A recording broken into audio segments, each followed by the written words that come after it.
他从什么时候开始就抓到你的手？在餐厅，然后他提出来这个要我跟他一起住的时候，他就开始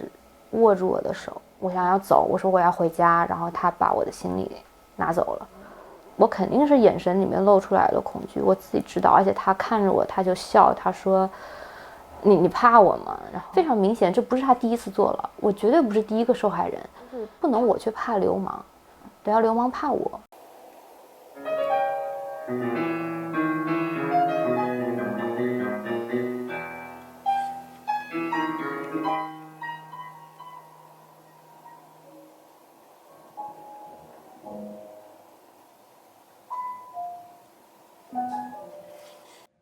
S，你好，我是吴薇。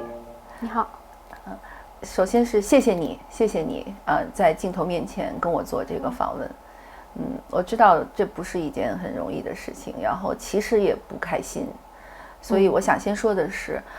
就是任何时候你要是觉得不舒服，或者觉得不行了，too much 太多了，我们都停下来，好的，好吗？所以就是真的还是感谢你愿意整个对着镜头说出一些你自己想讲的话，不容易的。先问你，就是你希望我怎么介绍你？你希望公众以一个什么样的信息来了解你？也谢谢你来采访我。然后我自我介绍的话，就是这一次控诉蔡崇国性骚扰事件的当事人。所以我们先捋一下时间线吧。就是到底发生了什么？大概我知道的情况哈，是在1周前，你公开了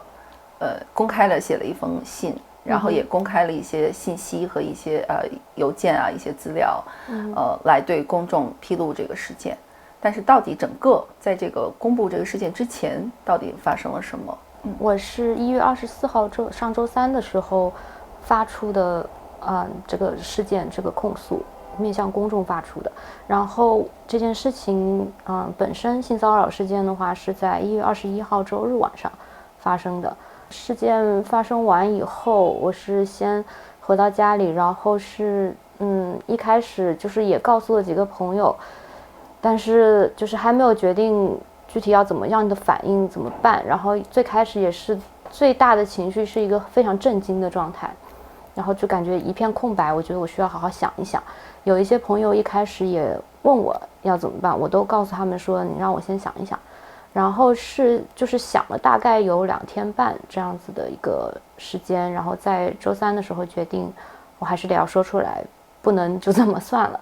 然后就是开始写整个事情的经过，然后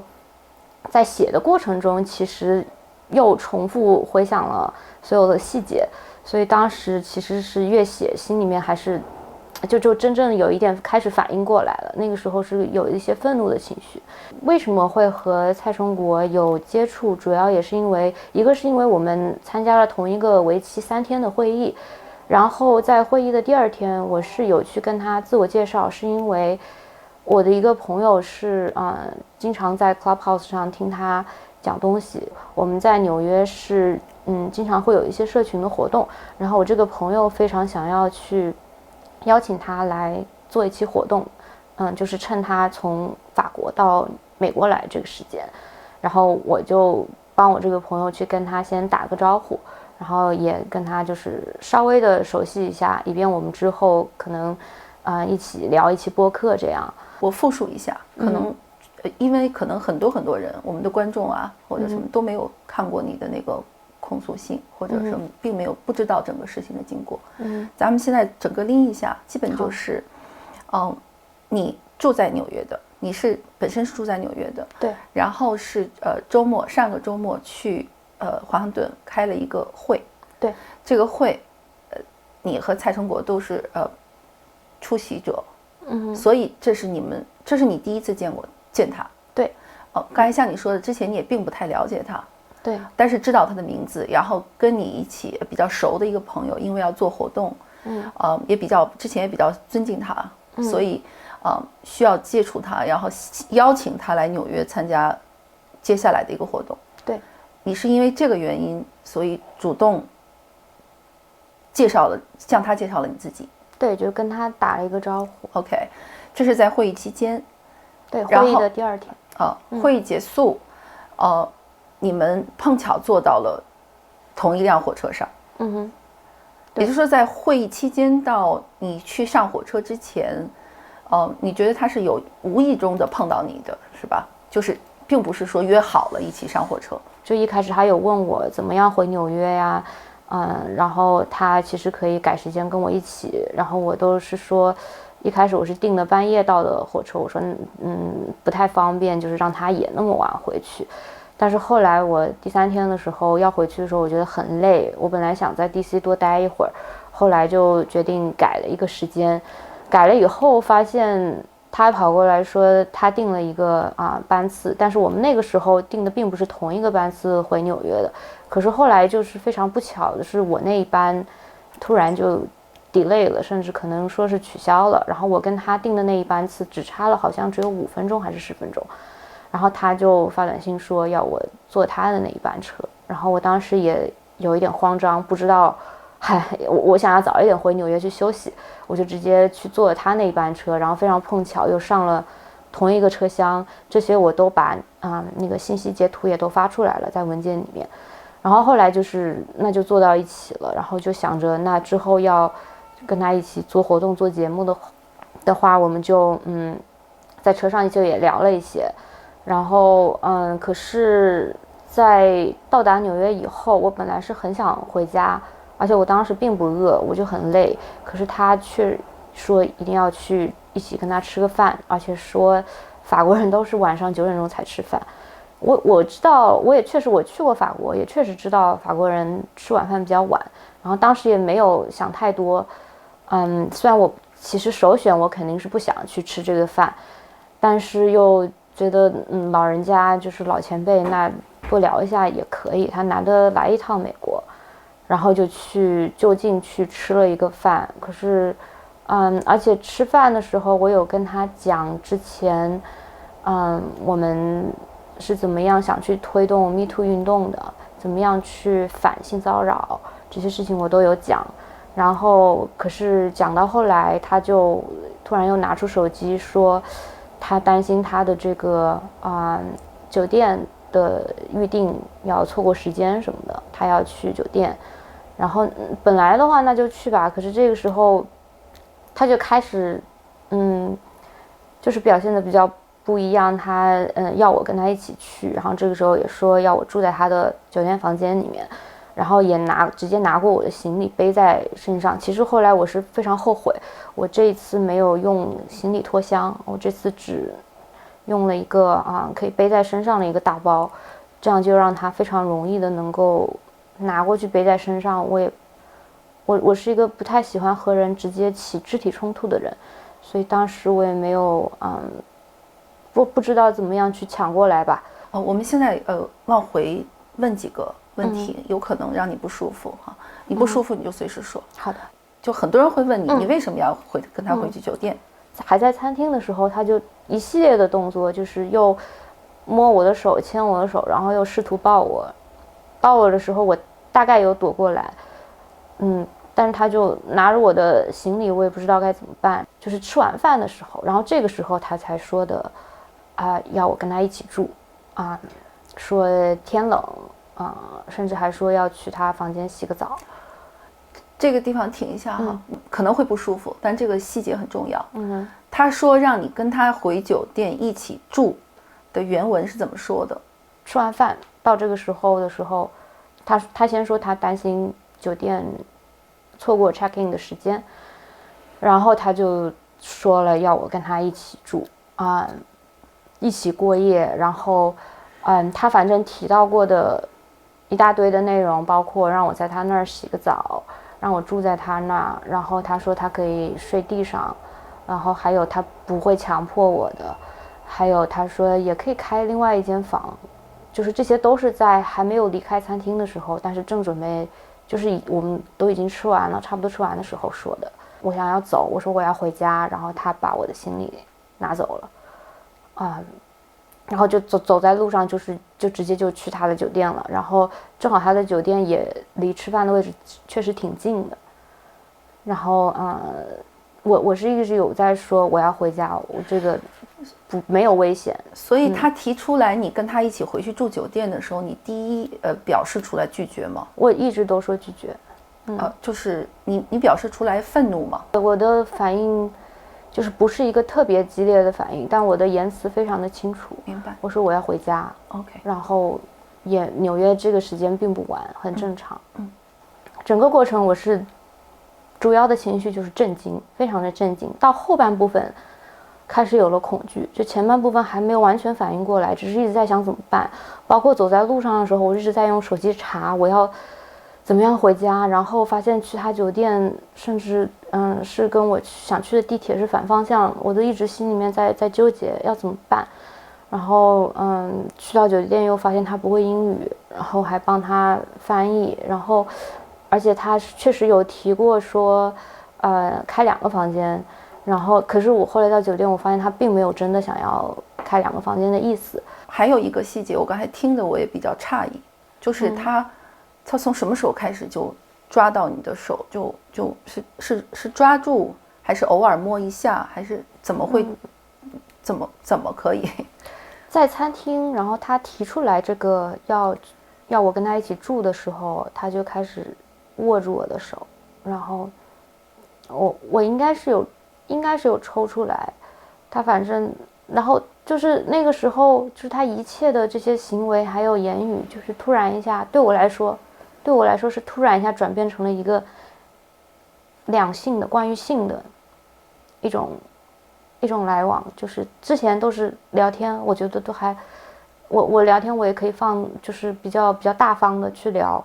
我不会觉得有一个前辈我就不说话了那种，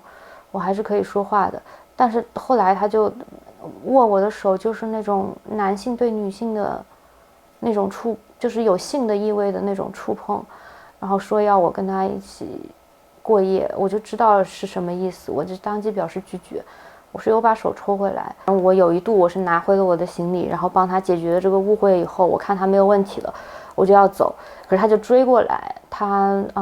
然后他一开始说要上楼，要我陪他一起上楼去房间把他的行李放了，他再来送我，他就全程他都一直在强调非常肯定的语气说不可能的，不可能让我自己回家的，然后。我当然我也不傻，他说了一整套的说辞，什么不会强迫我什么的，包括他睡地板，这些我当然是肯定是不能信的，这个我想大家应该也都知道。然后我也肯定不可能听他的，跟他先去他的房间放行李，这个就是非常没有道理嘛，我绝对不会去的。然后我是一直有在表达，我不要，我要回家，我要回家，我要回家，不停的说，他就不停的说不可能的，然后在我试图离开酒店的时候，他又追过来，把我的行李抢了过去。我真的就是很后悔，我没有用一个另外的不太好被抢走的一个行李的形式，然后是一个包裹，然后一个背在身上的包裹，他就很容易的拿了过去，然后他怕我走掉，然后他就把他自己的行李给寄存在了前台，因为他知道我不会跟他上楼的。然后这个时候他就出来，然后那个时候我是真的心里面挺恐惧的，又开始。然后他拿包的那一瞬间，我肯定是眼神里面露出来了恐惧，我自己知道。而且他看着我，他就笑，他说：“你怕我吗？”然后就你怕我，然后他没有把那句话说完，但他意思就是说，我们都知道他的意思是，你怕我抢了你的行李，就是故意要怎么样什么的嘛。从酒店他就开始抓着我的手，就是牵着我的手，然后到街上，然后我说其实是他觉得好像不安全还是怎么样，他就非要把我送到家。其实我是真的害怕，我不知道这件事情就是到今天晚上会怎么样结束了。然后就牵着我，一直牵着我，然后在街上拦了一辆车。所以他又坚持要送你上车，然后其实你最后没有让他上车，因为你就没有，他还是上车了。然后就我先上了以后，我看他没有要走的意思，他一直都是坚持说他一定要把我送到家。然后当时我是真的很害怕了，开始就是我到家以后他会怎么样，我当时是做好了。一开始我还不想起太大的冲突，我觉得我可以拒绝，到后面我在想，天呐，到我家怎么办？然后我当时是做好了，我必须时候我得要报警了。然后而且其实一上出租车的时候要报地址给司机，我都已经慌了。那个时候我发现我连我自己家住哪我也不记得了。其实当时我还搜了一下地址，我就语无伦次，我说了好几次我才说清楚我的门牌号是多少。我当时其实是不想让他知道我的地址的，但是都已经上了车了，然后他坐我旁边。然后这个时候我一直在跟我的朋友联系，然后我朋友说他还不收手，然后他就直接打个电话给他。那时候还在想，天哪，我跟他在一个封闭的空间里面，然后我的朋友跟他打这么一个电话，好尴尬呀！我还在想。后来其实我再回想的时候，反应过来的时候，我就很感激我这个朋友打的电话，因为不打的话，我真的不知道他最后会怎么样。然后他打电话就是就是大概就是警告了他一下吧，我也不知道具体他们是怎么样就是然后打完了以后，我还问他他跟你说了什么？他就说他大概就是说希望他停止吧，然后他就还笑。然后他就说，后面整个过程在车上的这一段就很尴尬了，就我们都没有怎么说话。他就开始说，有一些不同的话吧。他就说，其实你朋友打的这个电话，你还别说他，这对我们都好，把话说清楚了。然后他甚至还说，我感谢你一直的拒绝，就是所以这个时候，就很明显他是知道我是一直在拒绝的。然后但是后面他又说了非常尴尬的话，就是如果整个我都，心里面又害怕又尴尬。他当时说，其实要我打地铺的话，我也不知道我忍不忍得住，就是这种。他其实从他开始提出要一起过夜，他就是一个调情的状态了，包括到最后，其实我当时是真的有一些，创伤的反应了，因为。到最后，我有一些他说的话，其实我说的话我也都不太记得了，就有一个空白的时期。最开始到了以后，还没有下车的时候，他马上就跟那个司机说他要原路返回，而且我还帮他用英语去跟那个司机说，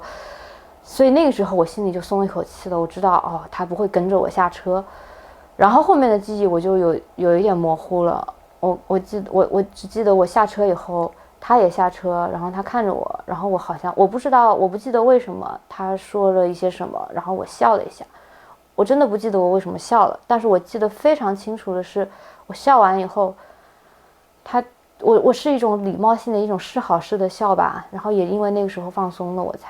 然后他的一个反应，他对我说的最后一句话就是一个非常调情的一个姿态，说就喜欢看你笑的样子。这个我是记得非常非常的清楚，我在我的文件里面也说了，就是我心里面就是一阵翻腾，然后这个事情就终于他就走了，我当时就这个反应，然后终于我就回家了。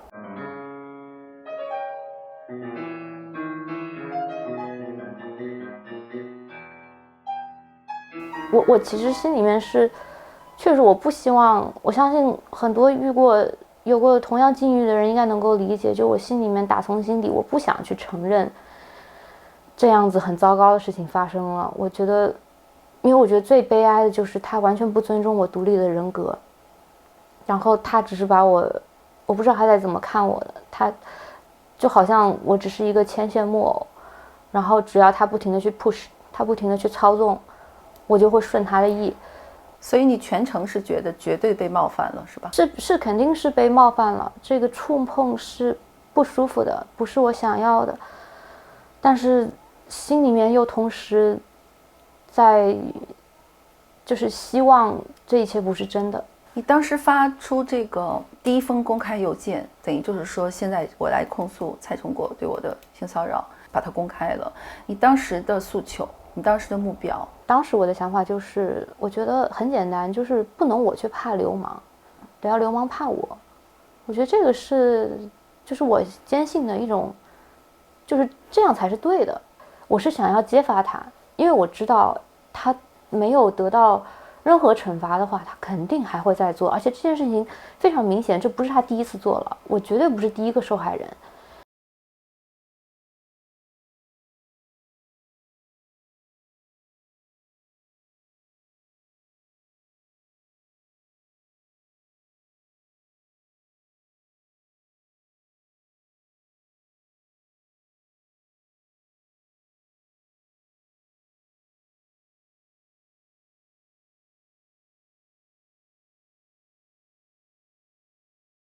就有一些人说，就是你在要提出这个事情，就是要把蔡成国搞臭，然后或者就是让他这个圈子，所谓我们现在说的这个圈子，就是海外关心民主自由，或者人权，这些是就是或者一些异议的一些人士的圈子。经常有这样一种说法，每一次这样的案件出来的时候，就是说只要批评这某一个具体的人，其实就在给这个群体带来给他们已经很难的生活状态带去更大的压力。所以经常会有人公开的或者私下的，就是说不要找事情了，不要让这些人已经很难了，给他们生活困难。所以你对这个情况怎么回应？因为你也表达了你是关注公共事件的，你不是一个，你不希望是一个看不到的、被看不到的、没有个人身份的一个个体，你是非常清晰和独立的一个个体。因为他们这些反应，我越来越坚定，我一定要这样做。因为首先我不是在破坏，我不是在搞破坏的人，我是在帮他们。说的好像这个说起来好像有点自大，但是确实就这个所谓的圈子的环境不改、不与时俱进的话，它只会越缩越小。就是我们新一代的有着现代观念的人，但是这个都跟年龄不一定有关系哈，就是年轻人也有就是比较思想陈旧一点的或者 whatever，就是有一些新的观念能够尊重个体的人，但凡是能够做到这一点的人，就不会接受这种所谓的文化，然后他这个圈子就是会固步自封，就本来就已经没有什么年轻人可能愿意去参与这些会议了，然后他们还把唯一一个这次愿意去参与的、愿意去合作或者至少是讨论合作的可能的这样的一个人，去这样子的去，可以说是打压我，可以说是非常无情的这样子去对待我，那以后可想而知，他们只会圈子越混越小。所以我其实是给出了非常具体的可行的一些建议、一些方案，让他们去有一个改进。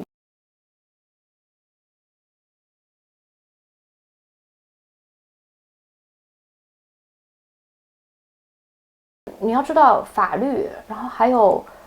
这个社会的常识，你要怎么做事，这些是有一些规范在的，而不是说我要注意，有一些人，他们不太行，我不能靠近他们，我不想去限制我自己的活动范围，因为我是要出来做事的，我有我自己的理想，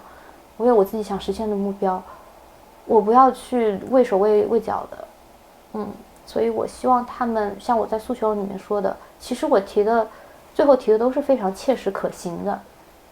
一些具体的措施，公开道歉。还有就是机构在办活动的时候需要考虑他们邀请的人是不是有可能会对其他人造成性骚扰的行为啊，然后他们需要有一个培训。其实美国现在机构办活动，我们工作的人就都知道，都会员工需要经历一个这个性骚扰的培训，然后还有相关的性骚扰防治委员会啊，还有包括事情发生以后你可以有第三方仲裁啊，或者是有一个提前设好的委员会。